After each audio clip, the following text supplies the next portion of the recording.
Soy Lisette Larraguibel y acompáñame en punto de las 9 horas en el noticiero matutino a través de la plataforma www.idmedia.mx, en Facebook, @oficial idmedia.mx. Una hora con la mejor información estatal, nacional e internacional. Acompáñame en punto de las 9 horas y sé parte de esta historia. Un día a la vez. Un programa de análisis e historias de vida. Escúchanos por idmedia.mx.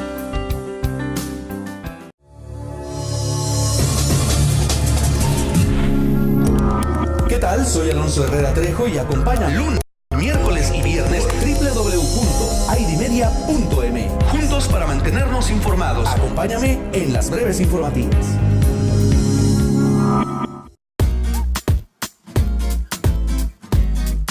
Y ya estamos listos para Entre Amigos, una emisión más, y vamos a tener el día de hoy esto.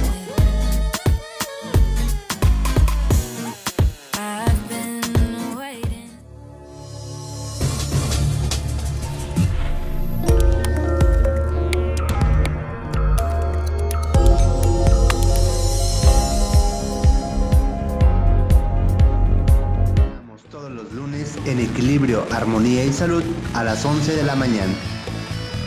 Escúchalo por idmedia.mx.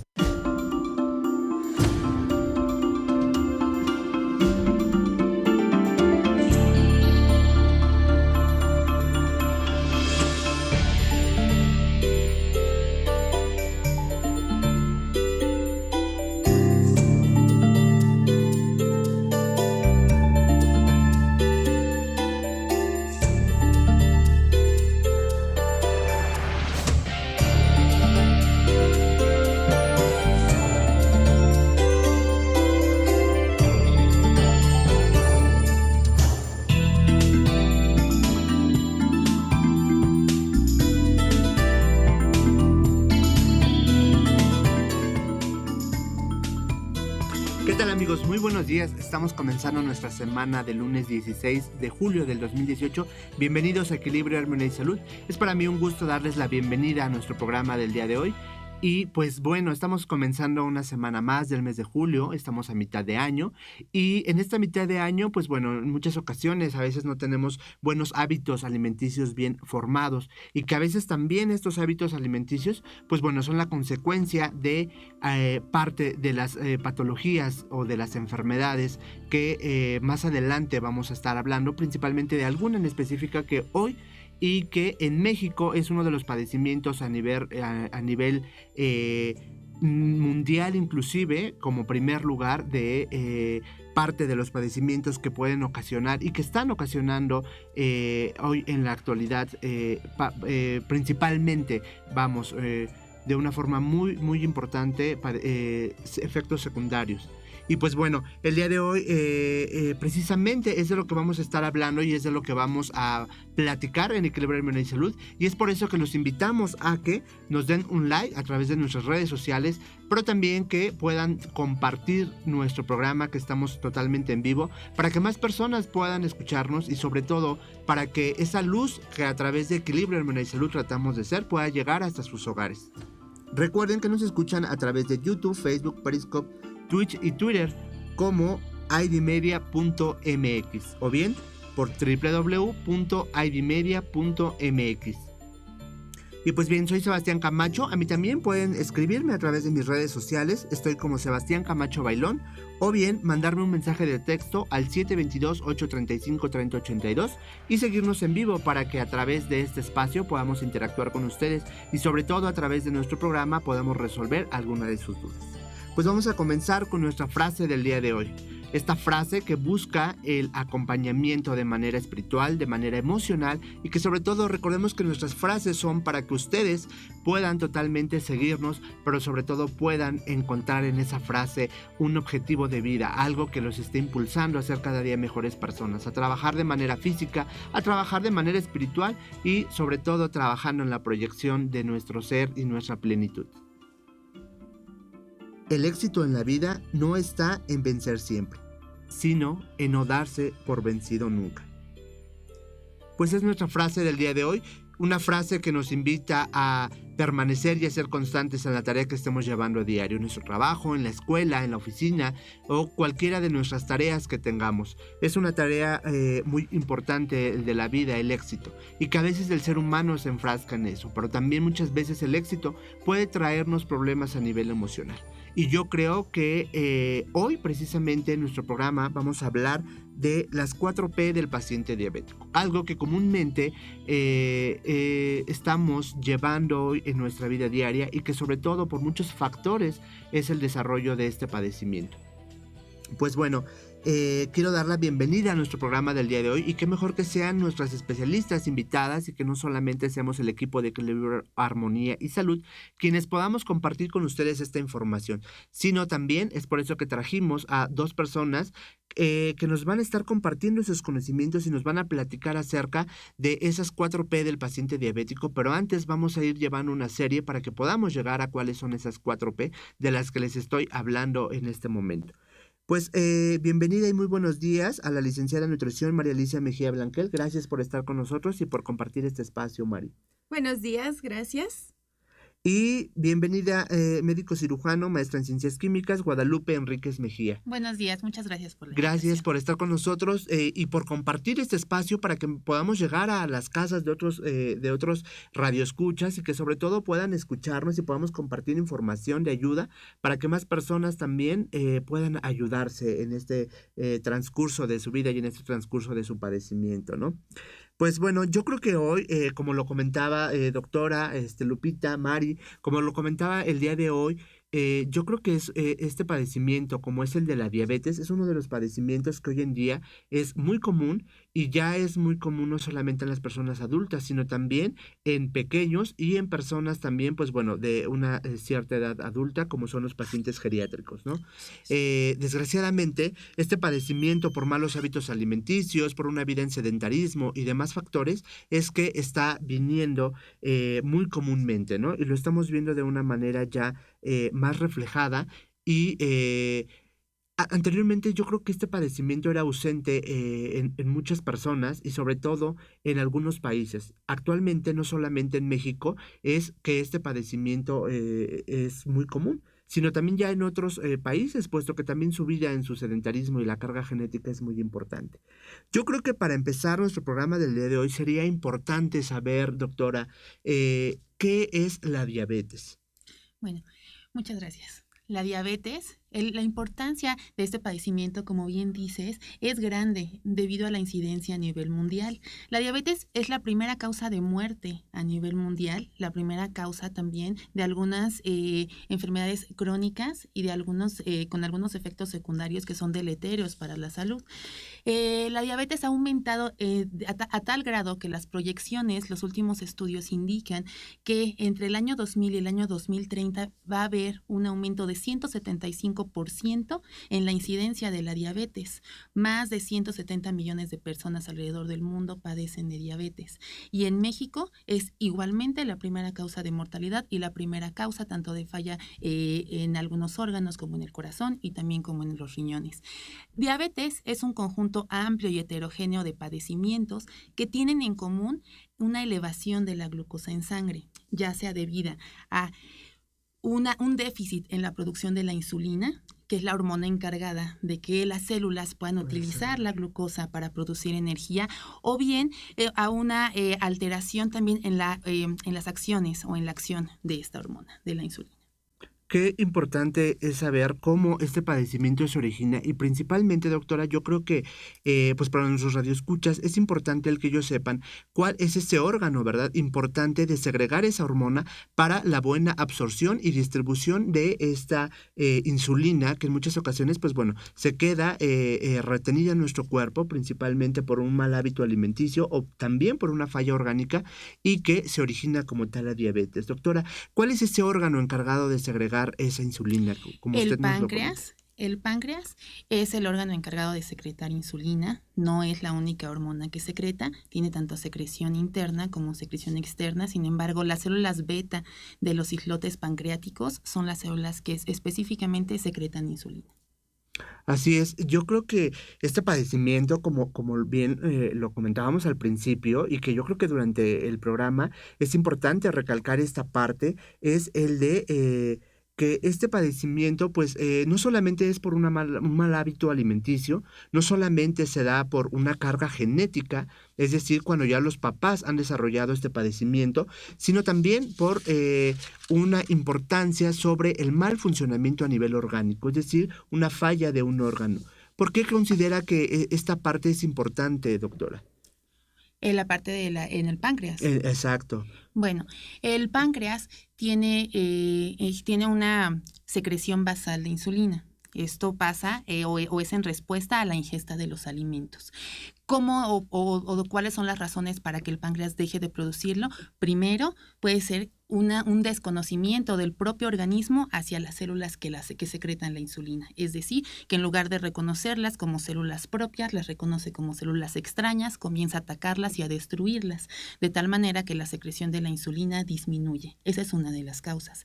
Esta es la que se presenta principalmente en la diabetes de inicio juvenil y esta tiene menos que ver todavía con el estilo de vida. ¿Cuál tiene que ver mucho más con el estilo de vida? Aquella en la que el páncreas sigue secretando insulina, es más, secreta cantidades más altas de insulina todavía y tenemos una hiperinsulinemia realmente en la sangre. Pero ¿qué pasa? Que las células no tienen la capacidad de utilizar esa insulina debido a otros factores. Y en estos factores sí es muy importante porque aquí sí entra el sedentarismo, la obesidad, el colesterol en sangre, los triglicéridos en sangre. Esta parte es muy importante para mí, doctora, recalcarlo, porque hablaba de esa como tal insuficiencia a nivel orgánico, es decir, hay una insuficiencia de ese órgano para que trabaje, no se está segregando bien esta insulina y por ende esas grasas y esos azúcares no son absorbidos y entonces se quedan en el organismo y es cuando empieza a haber como tal una falla orgánica, ¿no? Queremos saludar a las personas que están en vivo viéndonos, Esperanza Mejía, Mario Varela, les mandamos saludos, bienvenidos a nuestro programa, gracias por estar con nosotros y los invitamos a que interactúen con nosotros y si hay alguna duda dentro de nuestra programación, para que nos las hagan llegar. Y también, doctora, yo creo que hay tipos de diabetes importantes, como bien lo comentaba, cuando, por ejemplo, llega en la etapa del adolescente, en la etapa adulta, y que también, sobre todo, recalcar cuáles son esos tipos de diabetes. Bueno, diabetes se puede englobar o se puede clasificar de distintas maneras.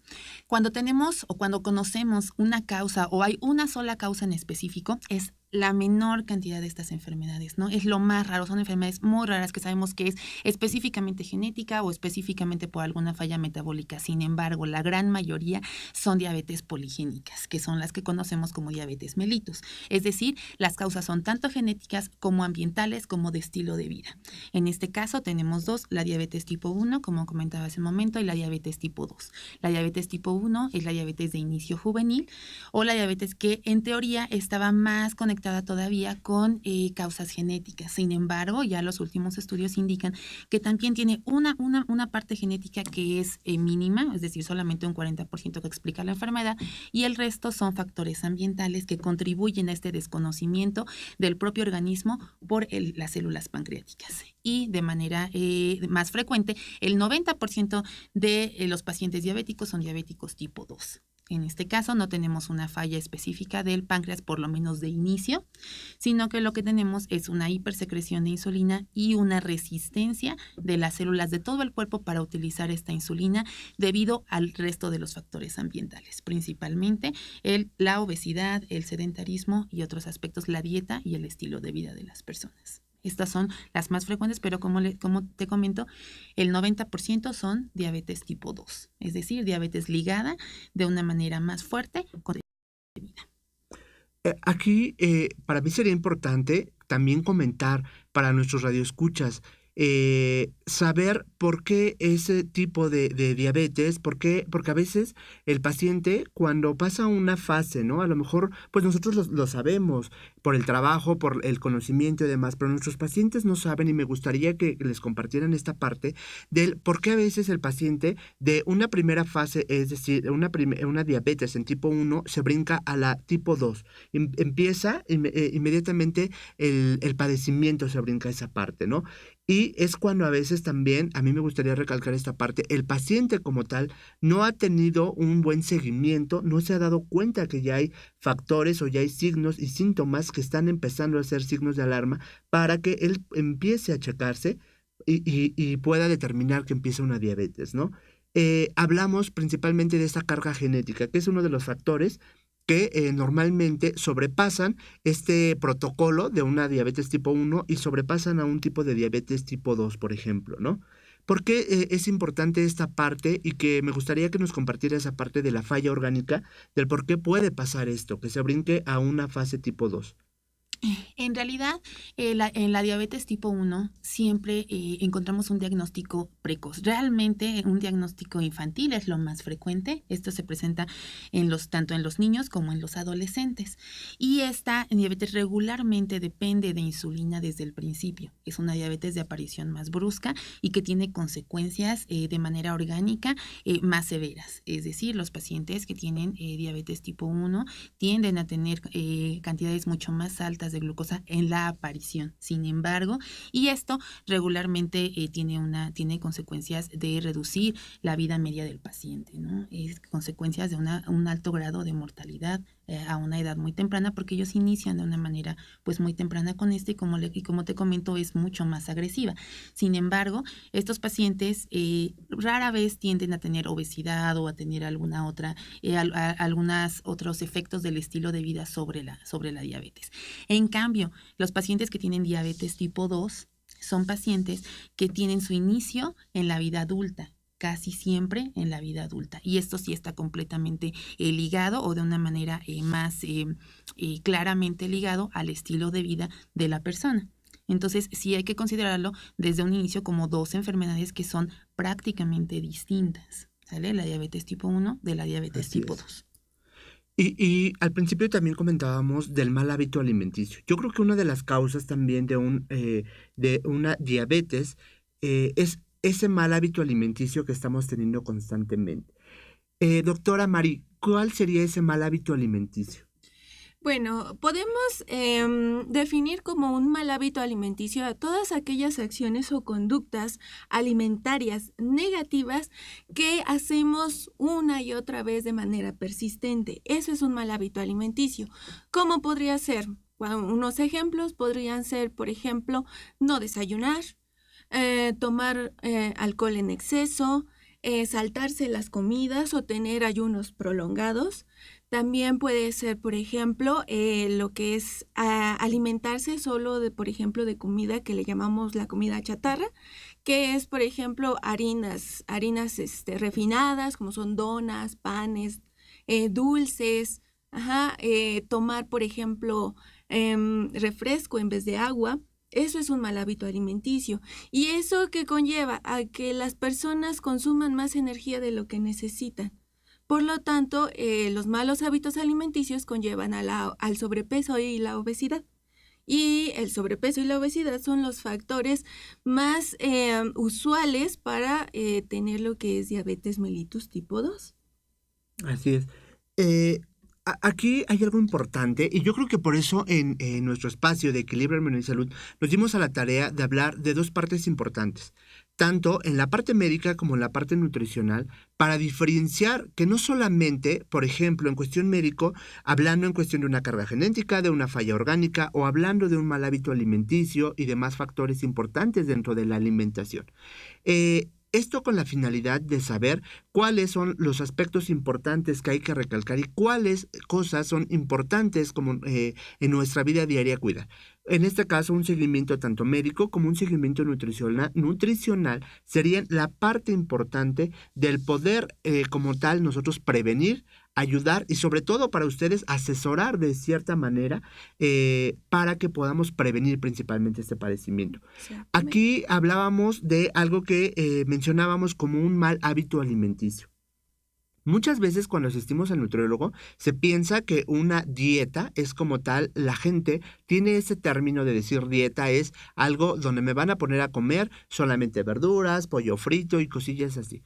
Aquí me gustaría que nos compartiera, doctora, cómo es que esa dieta, pues dieta puede ser hasta hipercalórica, hipocalórica, en cuestión, pues que dieta es lo que tú como usualmente comes, ¿no? Como todos los días comes, esa es tu dieta, ¿no? Realmente es un plan alimenticio, es que es algo diferente. Me gustaría que les compartiera esa parte. Sí, bueno, nosotros conocemos como dieta cualquier tipo de alimentación que lleves. Tú puedes tener una dieta tanto buena como mala. Ajá, eso es una dieta. Pero realmente, bueno, cuando va uno a lo que es al nutriólogo, lo que se da son planes de alimentación, como ya lo comentabas. Los planes de alimentación son una especie de guía alimentaria para las personas con alimentos equilibrados. Nada de que pura verdura, que puros alimentos evaporados, nada por el estilo, sino que puedes, o sea, con el nutriólogo se puede meter tanto tacos como pizza, como hamburguesas, siempre y cuando, todo esté en cantidades adecuadas. Eso es un plan de alimentación, meter todos los alimentos, pero en cantidades adecuadas, tener una dieta variada y equilibrada. Eso es un plan de alimentación. Muchas veces es por eso que se tiene tanto estigma hacia el nutriólogo, porque a veces la gente piensa que solo es pollo hervido, que son comidas sin sabor, que son alimentos aburridos. Y realmente no es eso. Realmente un plan de alimentación contiene todo tipo de alimentos. Todo. Es como se dice, todo tipo de alimentos cabe una dieta si se sabe calcular. Entonces, eso es lo que tienen que saber las personas. Ir con un nutriólogo quiere decir que te van a enseñar, que te vamos a educar a comer adecuadamente, de manera saludable para mantener tu peso saludable, no para estarte, por ejemplo, extralimitando. Uh-huh. A lo que comas, así no comas dulces, no comas esto, o sea, sí se puede siempre y cuando tengas un equilibrio entre la ingesta de lo que comes y lo que gastas. Así es. Y que, pues para mí resultaba muy importante saber de esta parte, porque efectivamente, ¿no? Yo creo que siempre es ese mito y existe ese tabú actualmente del que yo no voy al nutriólogo porque mi dieta va a ser muy reducida, ¿no? De una manera muy hipocalórica en la que yo no voy a poder estar disfrutando de ciertos alimentos, ¿no? Yo creo que eso es muy importante para nuestros radioescuchas, el que sepan y el que podamos quitar ese tabú del que realmente el llevar como tal un plan alimenticio, es realmente para ayudarnos y apoyarnos a que podamos tener una vida saludable, ¿no? El consumo que estemos llevando, de una manera dinámica, que sería el de integrar ciertos alimentos a ese plan alimenticio para que yo pueda seguirlos disfrutando, pero ayudando a equilibrar esa ingesta de calorías y que por ende pues no traigan una consecuencia más adelante, ¿no? Exactamente. Al principio también platicábamos de la carga genética, doctora, como un signo y una parte importante dentro del desarrollo del padecimiento.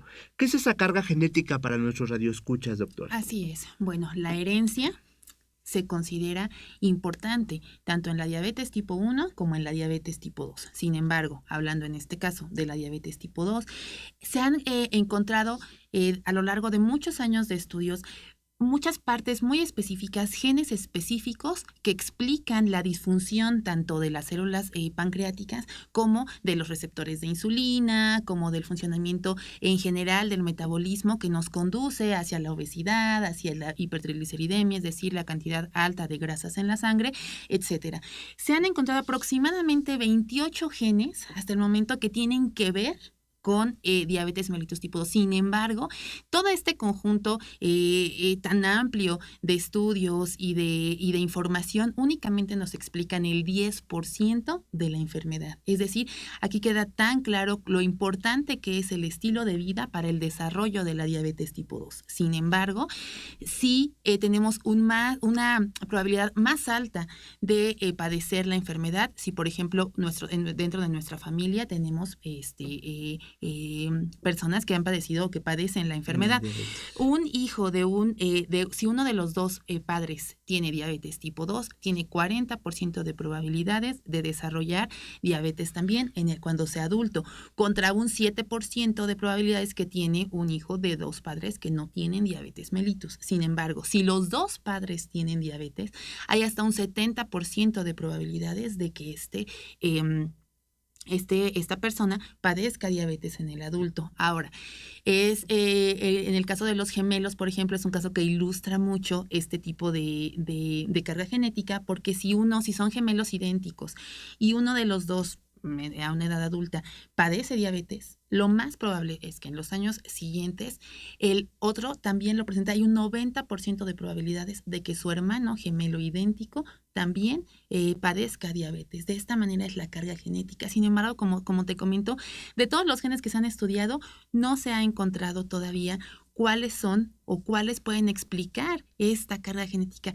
tan amplia. Esto abre pues un gran campo de probabilidades al respecto de la investigación y de poder seguir explicando qué otros factores genéticos fuera de los que ya conocemos explican una partecita un poco más amplia de esta carga genética que es tan importante también en la diabetes. En el desarrollo de este padecimiento.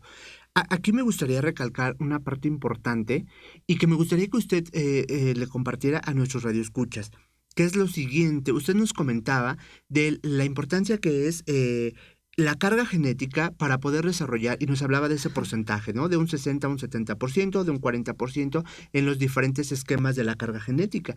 Pero que también es importante recalcar que será importante mencionar cuando a pesar de que nosotros tenemos una carga genética, estamos o podemos romper con ese esquema porque yo tengo una vida saludable, ¿no? Así es. Esa parte yo creo que es muy importante recalcar para nuestros radioescuchas, porque esa parte de la carga genética la podemos como tal romper si mi vida es más saludable, ¿no? Así es. Si yo, por ejemplo, llevo de la mano un plan alimenticio pues más sano, y sobre todo, tengo una vida no al sedentarismo, ¿no? Que es otra de las partes muy importantes y que también vamos a mencionar, el cómo también el sedentarismo es otra parte importante para poder provocar o para poder desarrollar como tal la diabetes, ¿no?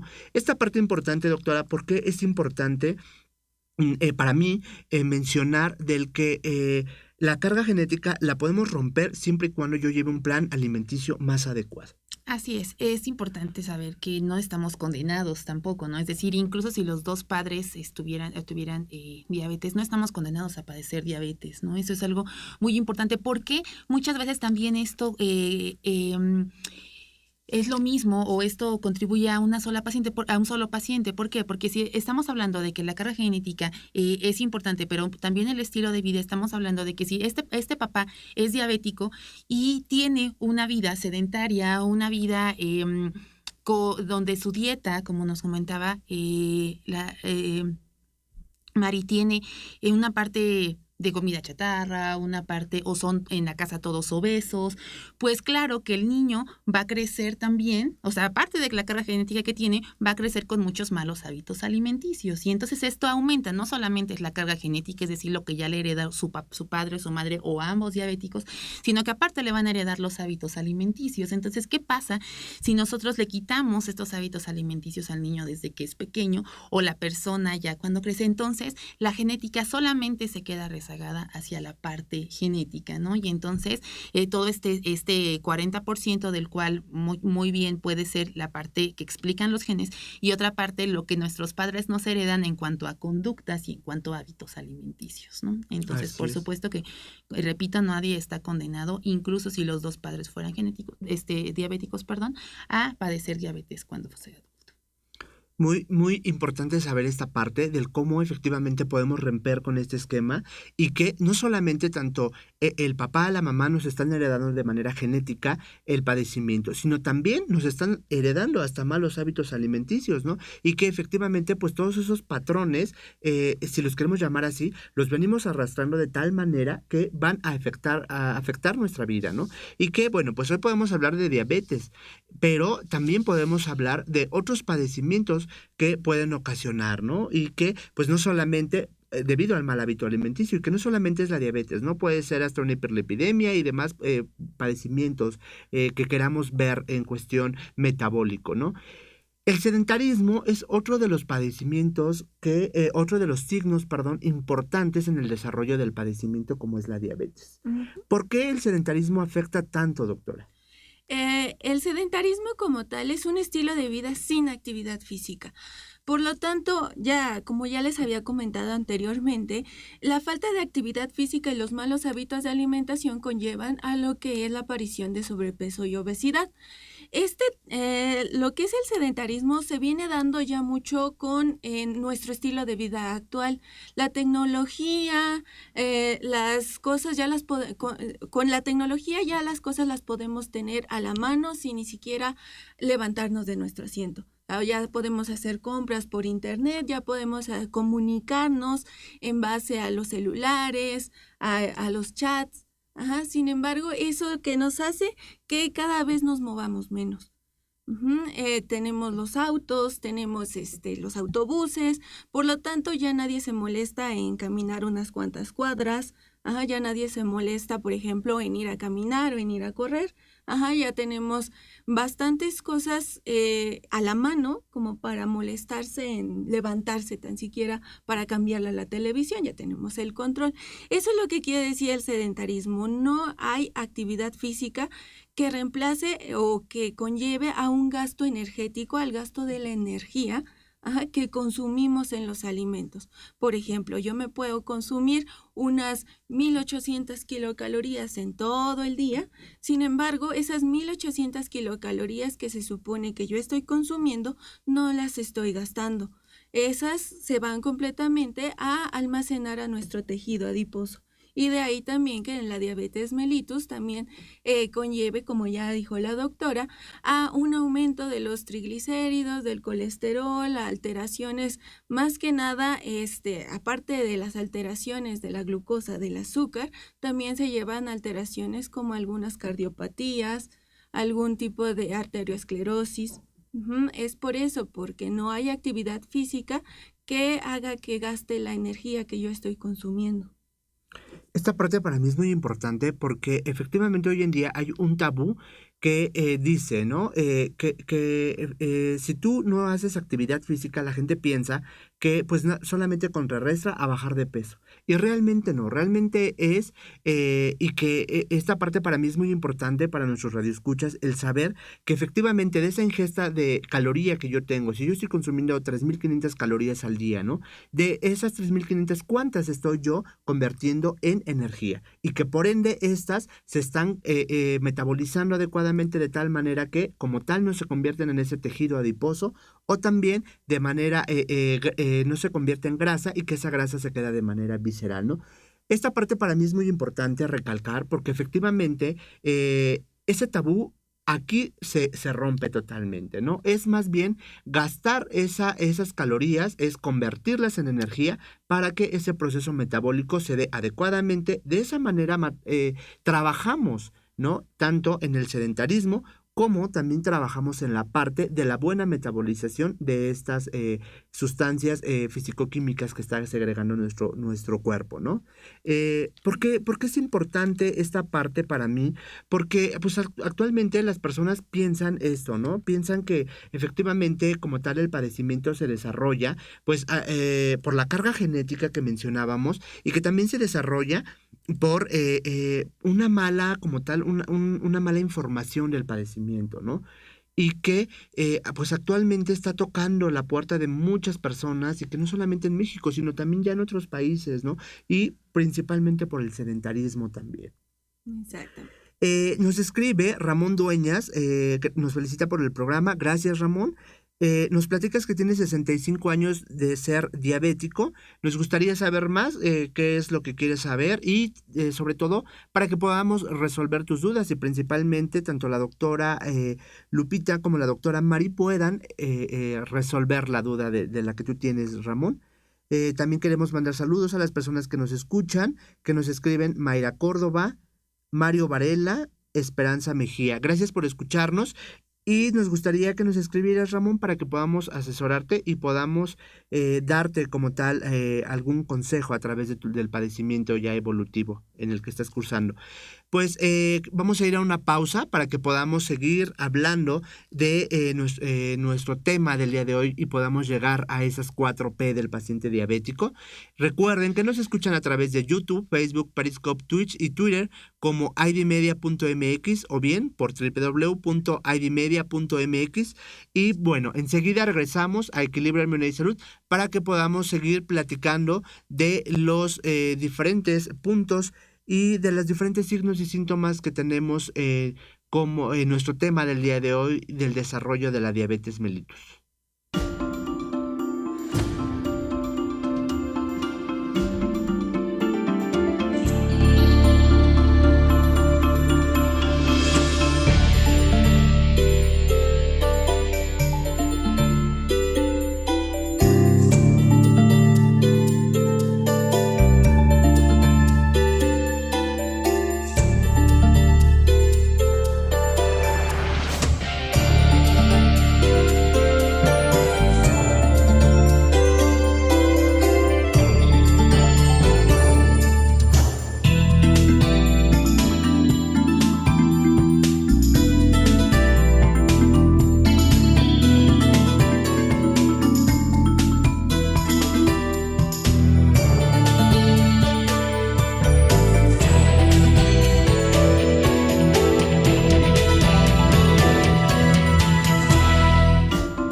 ¿Qué tal, amigos? Pues bueno, ya estamos de regreso en nuestro programa del día de hoy, Equilibrio, Armonía y Salud. Pues el día de hoy estamos platicando con dos de nuestras invitadas. Gracias por estar con nosotros, por compartir este espacio y pues de cierta manera porque ustedes también son luz a través de Equilibrio, Armonía y Salud. Porque nuestro programa es de asesoramiento para que nosotros podamos llegar hasta la casa de nuestros radioescuchas con la finalidad de poderlos ayudar, con la finalidad de poderlos asesorar y que ellos tengan una vida diferente de acuerdo a lo que ellos están teniendo, ¿no? Y es por eso que hoy estamos platicando de las 4P del paciente diabético. Al principio del programa pues comentamos sobre la carga genética, comentamos sobre que muy importante nos comentó doctora sobre esos esquemas que se pueden romper, ¿verdad? Si nosotros no tenemos como tal un mal hábito alimenticio y que pues podemos romper con esa carga genética que a veces la literatura nos dice, ¿no? También platicábamos acerca del sedentarismo, que hoy en día es uno de los padecimientos importantes, de los signos, importantes en el padecimiento, ¿no? El sedentarismo como una de las causas al no quemar, al no convertir esa carga de calorías, no convertirla en energía y por ende adquirir un padecimiento. También platicábamos acerca de los tipos de diabetes y cuáles podemos estar cursando, ¿no? Y que bueno, pues al principio nombramos a nuestro programa del día de hoy como las 4P del paciente diabético. Doctora, platíquenos de esas 4P del paciente diabético como síntoma del padecimiento. Okay. Hay que dejar un poquito claro también que estas se conocen así o se llevan así como una mnemotecnia para tener claro ese tipo, o porque son unos síntomas de los más frecuentes y de los cardinales de la enfermedad. Sin embargo, no son los únicos y también podemos iniciar con algunos otros o bien con incluso ya con complicaciones, ¿no? Podemos llegar a diagnosticar a diabetes ya por complicaciones y no solo por los síntomas. De todas maneras, estas 4P son muy muy útiles y son signos y síntomas que son pues muy específicos de diabetes. Entonces la primera, o nominándolas como tal, las conocemos creo que bastante de una manera bastante difundida, que es la poliuria, polidipsia, polifagia y pérdida de peso. La primera, o la poliuria, es una cantidad elevada o exagerada de producción de orina. Esto es un esfuerzo por los riñones por equilibrar la cantidad de glucosa que se encuentra en la orina. Entonces, esto nos lleva a una pérdida muy importante de líquidos. Entonces, tenemos una producción excesiva de orina y, por lo tanto, una deshidratación que nos lleva a la segunda P, que es la polidipsia, ¿no? Entonces, si tenemos o si estamos orinando de una manera exagerada o de una manera continua y en grandes cantidades, además, vamos a tener una pérdida de estos líquidos corporales y, por lo tanto, vamos a tener una sed exagerada. Entonces, estas dos primeras P's van muy de la mano todo el tiempo y regularmente son unos de los síntomas iniciales en los pacientes adultos que comienzan con cantidades elevadas de glucosa. Esto es sobre todo con aquellos pacientes que cuando ya tenemos más de 200 miligramos por decilitro de glucosa en sangre, es cuando comenzamos a tener este tipo de manifestaciones. La tercera, un hambre exagerada o un aumento en la ingesta de alimentos, es como les comentaba, si la glucosa no puede ser utilizada por las células, si solamente se queda en la sangre y las células no están teniendo energía, pues entonces tenemos, por lo tanto, esta respuesta que indica que tenemos hambre porque necesitamos energía. Y esa energía, a pesar de que estemos comiendo grandes cantidades, las células no la van a poder utilizar, ya sea, como hemos dicho, por falta de insulina o bien por esta incapacidad de las células para utilizar incluso la insulina, ¿no? Esta resistencia que presentan los pacientes obesos a la insulina, ¿no? Entonces, si estas células están quedando con hambre, porque a pesar de que tenemos mucha glucosa en la sangre, se queda ahí, no la pueden meter y no la pueden utilizar para hacer energía, pues entonces todas estas, la mayor parte de las células del cuerpo, con excepción de las células del cerebro, que estas no requieren insulina para poder comer esta glucosa, van a tener hambre. Y entonces tenemos esta respuesta que es la polifagia y que es un hambre exagerada todo el tiempo. Por último, y en consecuencia, estas dos P's también van muy de la mano, puesto que al no tener o al no poder utilizar esta energía para producir lo que sea que produzca cada una de las células, desde las células del hígado hasta las células, incluso las células del páncreas, las células de la médula ósea para producir células, glóbulos rojos, glóbulos blancos, etcétera. Si no tenemos esta energía, pues obviamente esto va a llevar a una pérdida de peso continua, ¿no? Y entonces, independientemente de que estemos tomando mucha agua, de que estemos comiendo en cantidades exageradas o de manera muy continua, si eso no se puede utilizar, esto lleva a una pérdida de peso también. Estas son las cuatro P's. Gracias, doctora. En Equilibrio Hormonal y Salud quisimos nombrar nuestro programa del día de hoy porque, como lo comentábamos, doctora, es parte de los signos importantes y que normalmente es el esquema que a veces se da en el hospital, ¿no? Que a veces le dice al paciente, reconoce estas 4P en tu organismo. Si estás conviviendo con ellas de manera constante, es por ende que sea partes y signos importantes para que tú comentes a tu especialista, a tu médico, para que tú puedas reconocer estos síntomas y podamos ayudarte en el asesoramiento de este padecimiento, ¿no? Y que, sobre todo, si ya traes una carga genética, una vida con sedentarismo, unos malos hábitos alimenticios, pues por ende es que estén tocando la puerta de tu organismo, ¿no? Pero también nos comentaba, doctora, que, bueno, no solamente son estas 4P como signos importantes en el desarrollo del padecimiento, sino que también hay otros. ¿Cuáles son esos que nos comentaba, doctora? Podemos comenzar de inicio con cefaleas, con mareos, con alteraciones en el ciclo del sueño, es decir, tenemos mucho sueño o bien no se puede dormir por las noches. Esta fatiga continua es otro de los signos y de los síntomas que son muy importantes, sin embargo son muy poco específicos, es por eso que comentaba, ¿no? hace unos momentos. Las 4Ps son algo que podemos considerar un poco más específico al respecto de la diabetes, el resto son ciertamente bastante inespecíficos, pero si los pacientes presentan este tipo de malestares generales, náusea, esta cefalea continua, estas alteraciones en el ciclo del sueño, esta fatiga, ¿no? Esta incapacidad de llevar todas tus actividades diarias de una manera agradable, de una manera con energía, con ganas de hacerlo. Podemos encontrar incluso cuadros de depresión por esta fatiga, por este malestar crónico que tienen estos pacientes, ¿no? Incluso se escucha mucho en la consulta en general, ¿no? Este dolor de cabeza, este mareo, esta sensación de no poder caminar de una manera holgada, de una manera correcta, por sentir esta sensación de vértigo.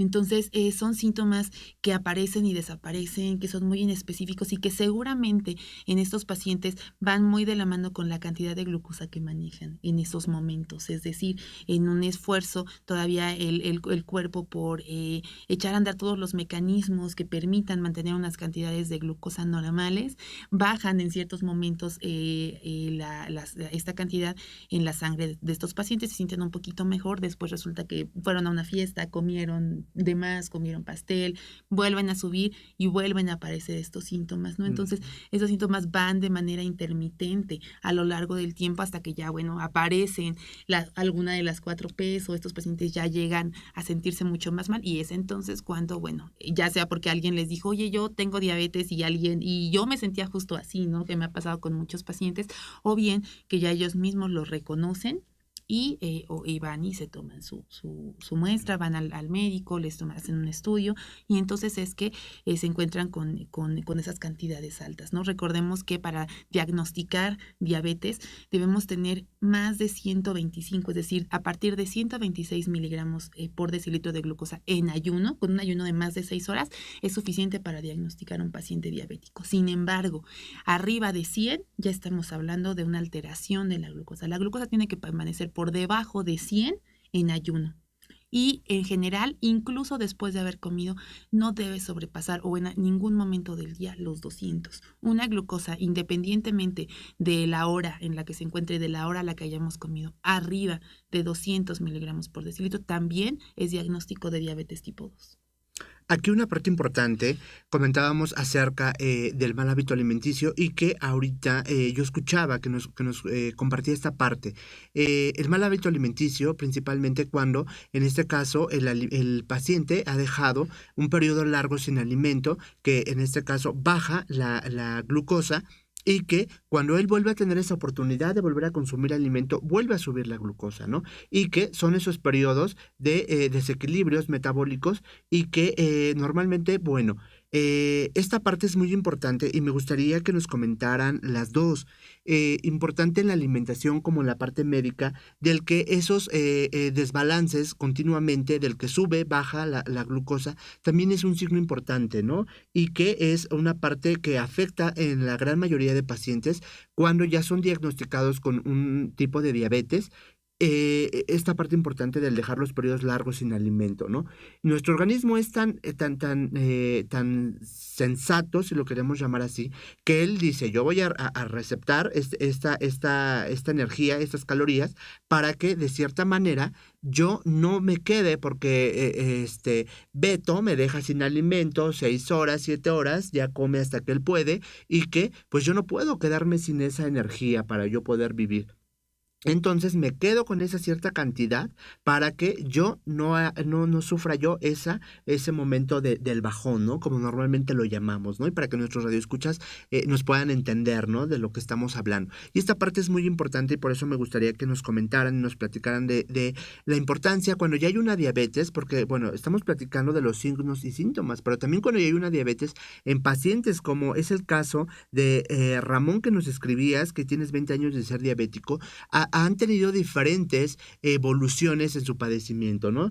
Periodos largos que dejan sin alimento, y que eso también es una consecuencia a sufrir otro padecimiento más adelante debido a la diabetes, por ejemplo, ¿no? ¿Por qué esta parte es importante, doctoras? Bueno, en primera, dejar mucho tiempo, ya cuando estamos hablando de una persona diabética, dejar mucho tiempo en ayuno al cuerpo puede conllevar a que disminuya mucho lo que es la glucosa en sangre, el azúcar en sangre, y se lleva a una hipoglucemia, que puede conllevar también muchísimas alteraciones en el organismo. Entonces, para una persona diabética se tiene que mantener un equilibrio, ni estar muy abajo de la glucosa en sangre ni muy arriba, porque pueden tener lo que se le llama coma diabético. Entonces, por lo tanto, tiene que mantenerse un equilibrio, y más con las personas que ya llevan un tratamiento médico, como con la metformina o la insulina, que son fármacos que nivelan lo que es el nivel de glucosa en sangre. Si están tomando medicamentos y no comen, por lo tanto, hay una disminución muy grave de glucosa y puede conllevar a muchas complicaciones. Y es lo mismo. Cuando las personas dejan un ayuno muy grande y después comen demasiado, también van a conllevar a lo que es el aumento de la glucosa en sangre y obviamente les va a afectar. Así es. Gracias, Andrea Chávez, porque nos están viendo en el Centro Deportivo Soraya Jiménez. Les mandamos un saludo. Mario Varela Ochoa nos pregunta cómo se pueden reconocer los síntomas. Bueno, pues ya los mencionábamos, aunque igual si hay otra forma de reconocerlos y poderles compartir, doctora. Mari, me gustaría que pudieran compartirlos. ¿Cómo podemos reconocer esos síntomas? El reconocimiento de síntomas, como ya lo había dicho la doctora, sí se tiene que llevar vigilando nuestra salud.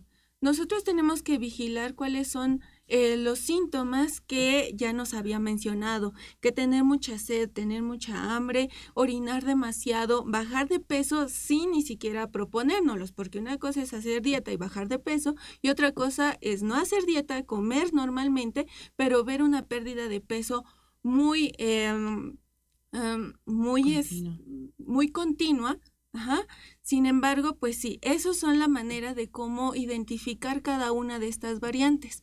Entonces sí tenemos que estar muy atentos a nuestra salud y a los síntomas. Y si uno ya ve un síntoma en específico, ir rápidamente al médico. El médico es el único que puede diagnosticar lo que es este tipo de enfermedades, así que cualquier cosa, cualquier eventualidad que se presente, siempre se tiene que ir a revisar al médico, por más pequeña o insignificante que parezca. Así es. Esta parte es importante, ¿no? Ya hay un diagnóstico de diabetes mellitus. Después es el paciente, pues bueno, debido a que no lleva un buen tratamiento, y digo, no tanto por la parte médica, sino más bien por él en sus hábitos alimenticios, que en este caso nutrición ya tuvo que haber dado, que clínicamente el médico ya otorgó también la importancia de los medicamentos que va a llevar de bitácora, las revisiones. Y otra cosa importante que sale cuando el paciente no sigue estas recomendaciones por parte del profesional del área de la salud. Empieza un desarrollo de efectos que vamos a llamar secundarios del padecimiento. ¿Cuáles son esos efectos secundarios que hay después de una diabetes mellitus en la fase que queramos por no llevar un buen plan terapéuticamente hablando en cuestión médico? Es muy importante lo que comentas al respecto del apego al tratamiento, ¿no? Diabetes mellitus es un padecimiento que tiene que ser tratado no por un área de la salud en específico, ni nada más por el médico familiar, ni nada más por el nutriólogo. Es un padecimiento que debe abordarse desde un enfoque multidisciplinario, es decir, el paciente diabético tiene alteraciones que son multiorgánicas. Y por lo mismo tiene que tratarse, de inicio, tiene que tener un buen apego al tratamiento de la enfermedad. Es decir, como nos comentaba ahorita aquí nuestra experta también, es el apego con respecto al momento de tomar los medicamentos, que es algo que es una de las primeras causas de las complicaciones. El paciente no toma los medicamentos de manera disciplinada y después no sigue las indicaciones por parte de nutrición. Es decir, no quedarse mucho tiempo sin alimentos, medicamentos, o que me tomo una imagen muy clásica, ¿no? Que incluso podemos ver en muchas fotos, ¿no? Eso me tomo mi hipoglucemia ante con coca, ¿no? Por ejemplo, entonces, o nada más sigo mi dieta de lunes a viernes, pero el sábado y el domingo me voy y me como mis tacos de carnitas y después o es porque ya hice ejercicio, que es otra cosa, ¿no? Hablando de lo del sedentarismo, ¿no? Ya hice ejercicio y entonces ya creo que tengo derecho, porque caminé media hora de regresar a casa y comerme mi Magnum, ¿no? Y entonces, bueno, aquí a pesar de que tienen su tratamiento y a pesar de que están tomando sus medicamentos, vienen estos efectos, primero, estas variaciones en los niveles de glucosa que sí nos pueden llevar a complicaciones en agudo, ¿no? Acetoacidosis diabética, por ejemplo, que es una de las más graves y de las más frecuentes también, y también a las complicaciones a largo plazo. Doctora, le interrumpo, me gustaría que nos hablara efectivamente otra parte importante que a lo mejor no hemos mencionado, ¿no? Y que por ende me gustó mencionar esta parte de las complicaciones que se dan más adelante y, por ejemplo, la acetoacidosis metabólica, que es normalmente por lo que llegan los pacientes y que puede ocasionar un coma diabético. Así es decir, bueno, tenemos todas estas complicaciones en agudo regularmente se prestan a terminología confusa, ¿no? A decir que es coma, o bien que es cetoacidosis, o bien que es solamente descompensación. Lo importante en este punto es saber que podemos tener complicaciones agudas que pueden llevar al paciente directamente a la muerte en muy poco tiempo. Es decir, siempre que tenemos en esta, como comentaba hace rato Mari, ¿no? Tenemos acceso ya a tanta tecnología actualmente. La mayoría de los pacientes diabéticos puede tener su glucómetro, ¿no? Para saber cuánto tenemos en casa.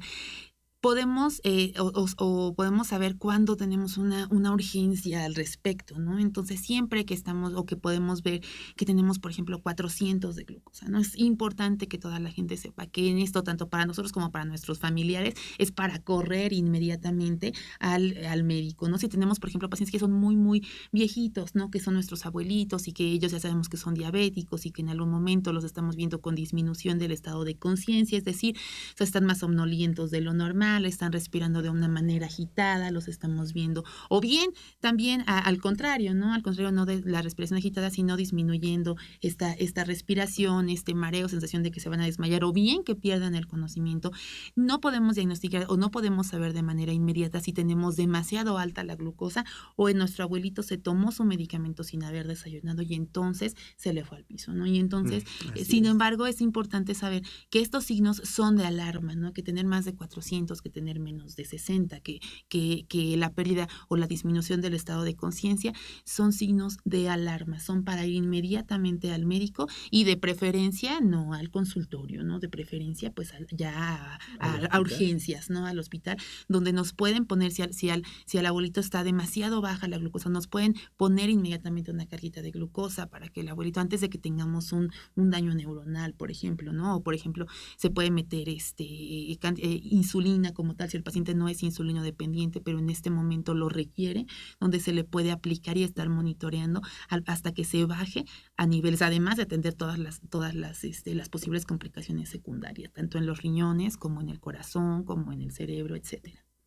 Nefrológicamente también es una de las complicaciones que se dan debido a la diabetes y sobre todo en pacientes insulinodependientes, ¿no? Y yo creo que eso es ahora también parte de lo que comúnmente estamos viendo, ¿no?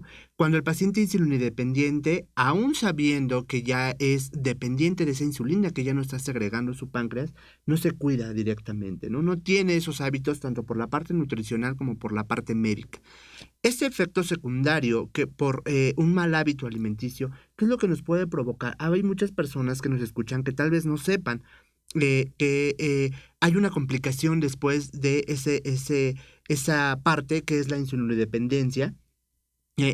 Por un mal hábito, por una mala terapéutica que están llevando en el tratamiento y principalmente de ellos en casa, ¿no? Porque a lo mejor el asesoramiento médico clínico ya ha sido el adecuado, ¿no? Y que hablábamos del equipo interdisciplinario y multidisciplinario más bien que está interviniendo en este padecimiento en el paciente.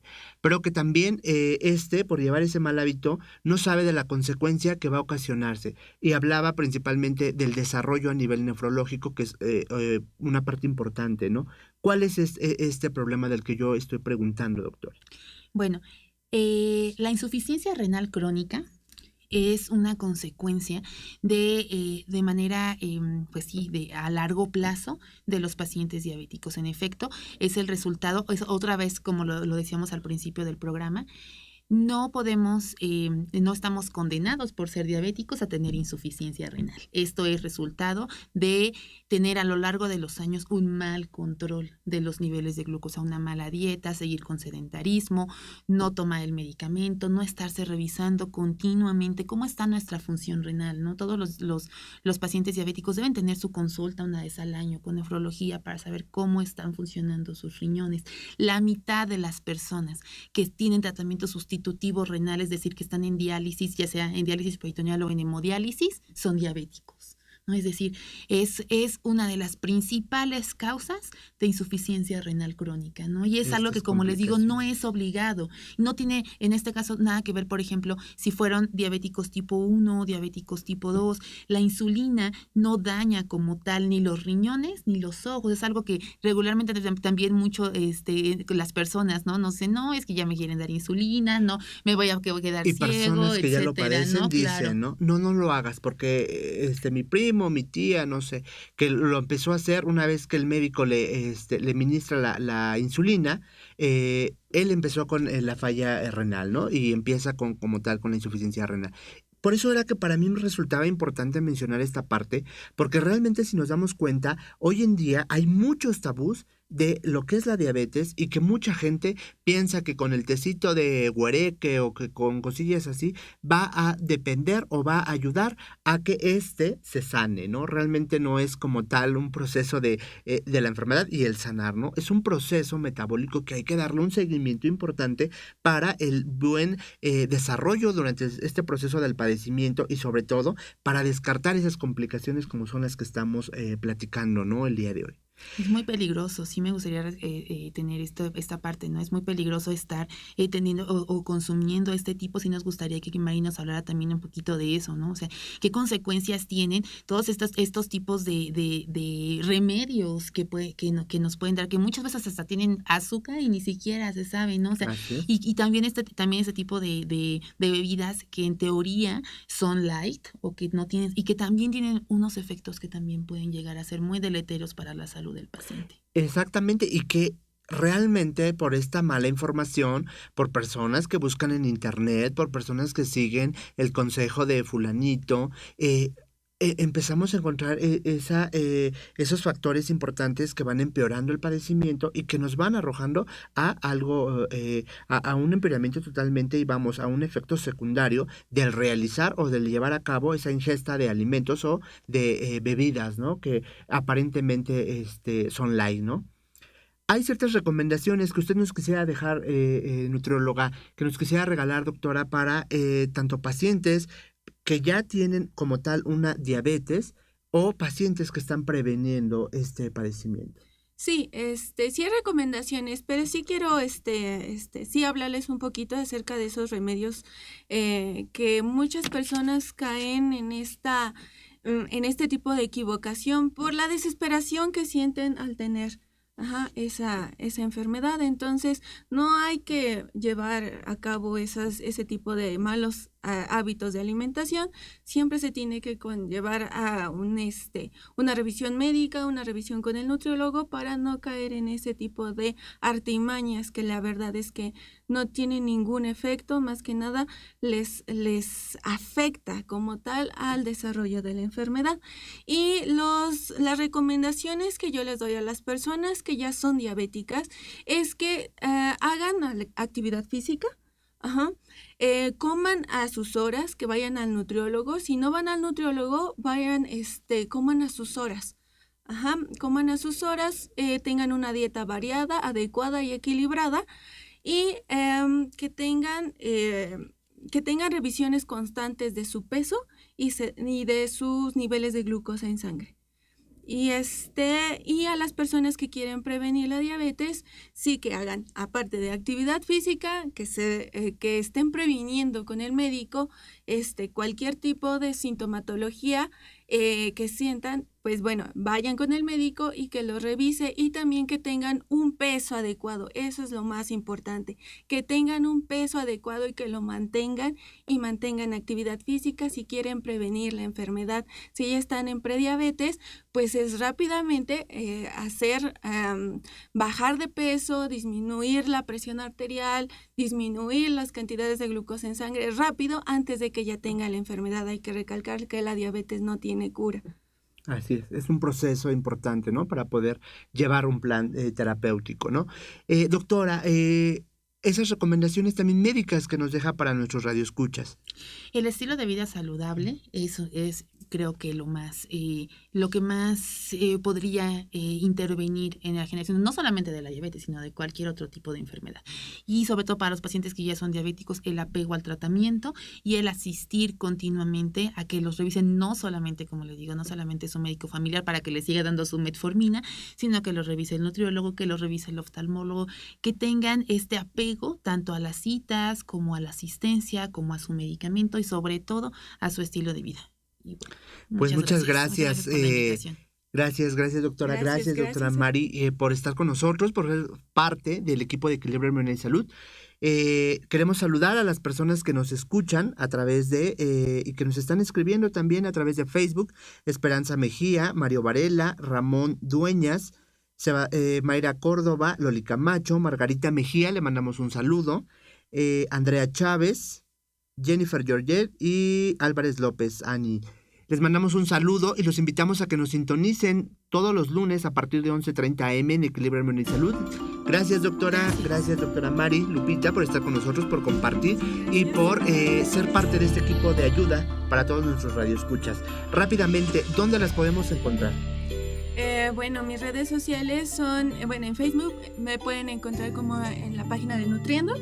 Ahí es donde publico noticias relacionadas con nutrición actualizadas. Ahí me pueden encontrar y también se pueden comunicar conmigo por medio de esa página. Perfecto. Doctora, ¿dónde la podemos localizar? Únicamente en Facebook también tenemos mi página, me pueden encontrar como Lupita Mejía, y ahí podemos resolver cualquier duda, nos podemos comunicar de manera personal. Sí, y sobre todo pues para las personas que quieran consultar de sus servicios, ¿no? Y podamos ayudar.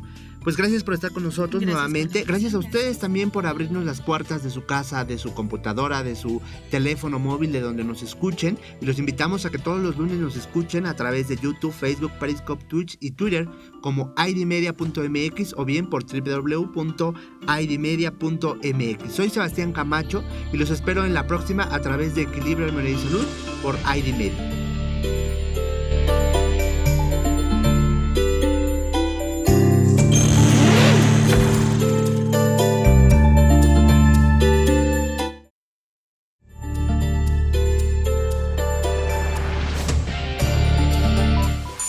Soy Lisette Larraguibel y acompáñame en punto de las 9 horas en el noticiero matutino a través de la plataforma www.idmedia.mx, en Facebook, @oficial idmedia.mx. Una hora con la mejor información estatal, nacional e internacional. Acompáñame en punto de las 9 horas y sé parte de esta historia.